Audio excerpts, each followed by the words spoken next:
Get inside the boot, you old fool. Once upon a time, in the bustling village of Umwoba, a young woman named Clara emerged as the symbol of success. Born into poverty, Clara grew up in a small rundown hut with her widowed mother, Mama Ngozi. Despite the odds, Clara excelled in her studies and eventually moved to the city, where she climbed the corporate ladder to become a well-known entrepreneur. Clara's mother, Mama Ngozi, was a kind and humble woman who had sacrificed everything to ensure her daughter had a bright future. She sold firewood, worked on farms, and endured mockery from neighbors just to make ends meet. But now, her daughter lived in luxury, a stark contrast to the simple life she left behind in the village. One sunny morning, Mama Ngozi decided to visit Clara unannounced. She had not seen her daughter in years, and her heart yearned for her only child. Dressed in her simple wrapper and carrying a small bag of fruits as a gift, Mama Ngozi arrived at Clara's mansion. Clara was entertaining her wealthy friends when her mother appeared at the gate. Mama Ngozi waved excitedly, but Clara's smile froze. She was embarrassed by her mother's appearance, her rough hands, bare feet, and outdated attire.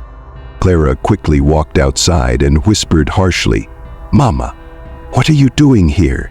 You should have told me you were coming." Mama Ngozi, confused but happy to see her daughter, replied, "I missed you, my child.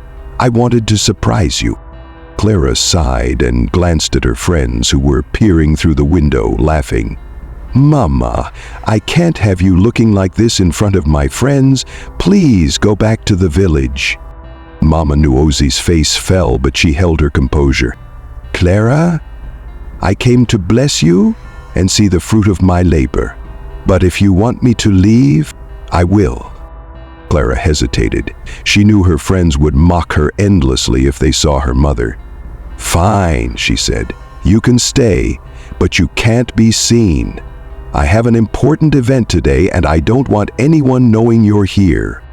Later that evening, Clara's friends suggested they take a ride to a luxurious banquet. Clara panicked, realizing she had to bring her mother along, but couldn't let anyone see her. As they prepared to leave, Clara turned to Mama Ngozi and said, "Mama, you'll have to ride in the car boot. There's no space inside." "Shocked," Mama Ngozi protested.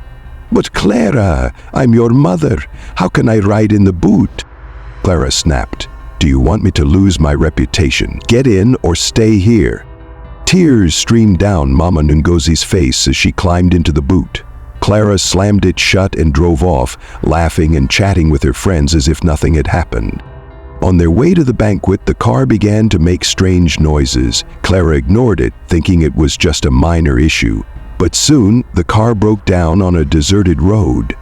Her friends started to panic, and Clara was forced to step out and check the problem.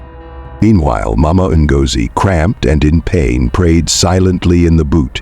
She hoped her daughter would come to her senses.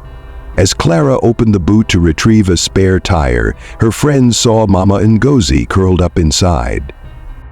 "What is this, Clara?" one of her friends exclaimed, horrified. "Is this your maid?" Clara stammered, trying to explain. "She's, just someone from my village." But Mama Ngozi, tired of the humiliation, stepped out and spoke firmly. "I am her mother, the one who sold everything to ensure she became the woman she is today." The silence was deafening. Clara's friends looked at her with disgust, realizing the kind of person she truly was. One of them, Amara, said, "Clara, how could you treat your own mother like this? You don't deserve her love." Ashamed, Clara tried to apologize, but Mama Ngozi turned away. "Clara," she said, her voice trembling, "I may be poor, but I have my dignity. If this is what success has done to you, I want no part of it." Mama Ngozi began walking down the dark road, leaving Clara and her friends in stunned silence. Mama Ngozi's departure left Clara standing on the roadside, overwhelmed with a mix of guilt and shame. Her friends, still reeling from the shocking revelation, were quiet. None of them wanted to confront Clara, but their judgmental glances said it all. After a few minutes, Amara, one of Clara's closest friends, broke the silence. "Clara, you have a lot of explaining to do. How could you treat your own mother like this? We all have parents who made sacrifices for us. I don't think I can continue being friends with someone so heartless." The rest of the group murmured in agreement, slowly walking away, leaving Clara alone on the dark road. For the first time in her life, Clara felt utterly alone. The image she had spent years building, successful, confident, and admired, was shattered in an instant. She stood by her car, replaying the events in her mind, wondering how things had spiraled so far out of control. Clara thought of her mother walking down the deserted road, barefoot and vulnerable. The realization of her actions hit her like a storm. Tears welled up in her eyes and she whispered, "What have I done?" She quickly got back into her car and started driving in the direction Mama Ngozi had gone, scanning the roadside for her mother's figure. After what felt like an eternity, she spotted her mother sitting under a tree, clutching her small bag of fruits. Clara parked the car and hesitated before stepping out. Her heart pounded as she approached. "Mama," Clara said softly, her voice trembling, "please, let me take you back." Mama Ngozi looked up, her face lined with disappointment. "Why, Clara? Why did you treat me like that? Was my love and sacrifice not enough for you to be proud of me? What have I done to deserve such humiliation?" Clara fell to her knees, sobbing. "Mama, I'm sorry. I don't know what came over me. I let pride and foolishness blind me. Please, come back with me. I will make it right." Mama Ngozi stared at her daughter for a long moment, then stood up. "Clara, it's not about taking me back. It's about how you see yourself and others. Success means nothing if it robs you of kindness and humility. I'll come with you, but you must show me you've truly changed." The drive back to Clara's mansion was quiet. When they arrived, Mama Ngozi took one look at the grand house and shook her head.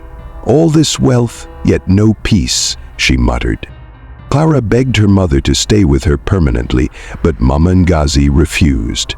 "I belong in the village, Clara. That's where my heart is, but you must visit me there. You need to remember where you come from." Determined to prove herself, Clara decided to visit her mother in the village every weekend.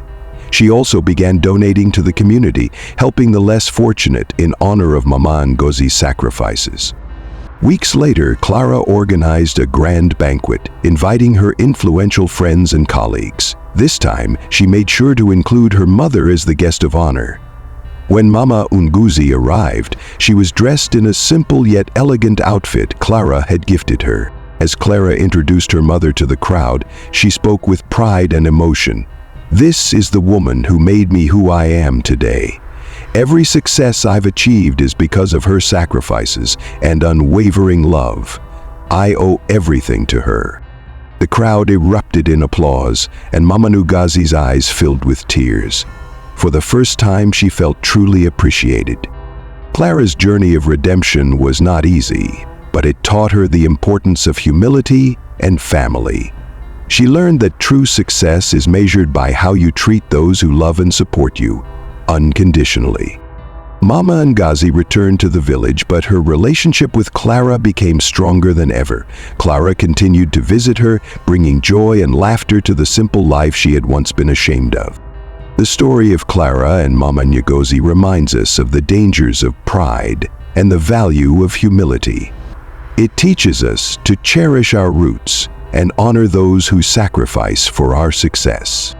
If you enjoyed this story, don't forget to like, share, and subscribe for more captivating tales.